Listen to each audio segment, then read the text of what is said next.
बच्चों, आज हमने एसएससी में चल रही समस्याओं पर एसएससी जीडी के लिए एक ट्विटर कैंपेन किया। उसमें सारी बातों पर डिस्कस भी किया कि क्या क्या समस्याएं चल रही हैं और कैसे बच्चों में अविश्वास पैदा हो रहा है। बहुत सारे बच्चों ने उसमें साथ दिया, लेकिन ट्रेंडिंग पे नहीं आ पाया। और उसका कारण है कि बहुत सारे बच्चे एग्ज़ाम्स में लगे हुए हैं, जिनका हो गया है उनको इससे अब कोई मतलब है नहीं, और कुछ सोच रहे हैं कि अगली भर्ती की तैयारी करेंगे, इसमें तो मेरा एग्ज़ाम उतना अच्छा हुआ नहीं है, तो मैं इस पे बहुत ज़्यादा प्रयास क्यों करूं। पर बच्चों, एग्ज़ाम की कोई बात ही नहीं थी कि आपका हुआ है या नहीं थी। बात ये थी, ट्विटर कैंपेन इसलिए किया गया था कि हम इस प्रणाली को सुधरवा पाएँ। और केवल जीडी वाले बच्चों को साथ नहीं आना था, सभी एसएससी वाले बच्चों को साथ आना था। क्योंकि अगर कल कोई प्रॉब्लम कहीं और सीएचएसएल में हो जाए या सीपीओ में हो जाए तो वहाँ संख्या कम है। आज जीडी वाले बच्चों की संख्या ज़्यादा है। अगर एक दूसरे के साथ नहीं आओगे तो फिर ये सुधार हो पाना संभव नहीं है, क्योंकि हम केवल एसएससी जीडी में सुधार नहीं चाहते।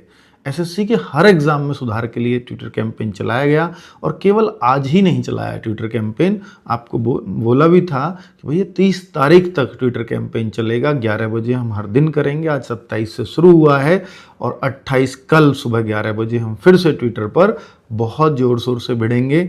और साथ ही जिन लोगों का एग्ज़ाम हो गया है वो भी थोड़े से एक्टिव रहिएगा, ताकि आपके भी फेयर सिलेक्शंस हों, आपकी भी कट ऑफ डाउन जाए।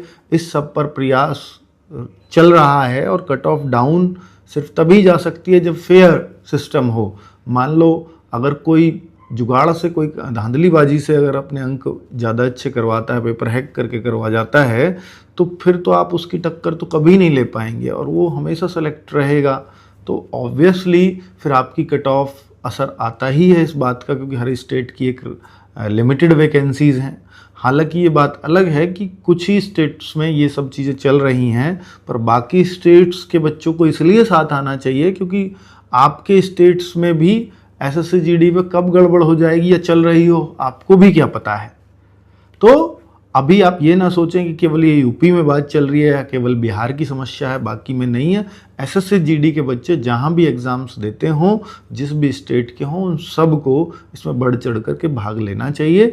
और एसएससी जीडी के इस ट्विटर कैंपेन के माध्यम से तो हम प्रयास कर ही रहे हैं, साथ में हम कोर्ट केस के माध्यम से भी प्रयास कर रहे हैं कि आपका, जिनका स्टे भी हम नहीं चाहते क्योंकि बहुत सारे जेन्युइन स्टूडेंट्स हैं, उनका भी एज ओवर एज हो जाएगी, तो हम स्टे भी नहीं चाहते, पर एक सॉल्यूशन निकले, एक इन्वेस्टिगेशन हो, उस तरह का हम इस भर्ती प्रक्रिया पे चाहते हैं। Thank you.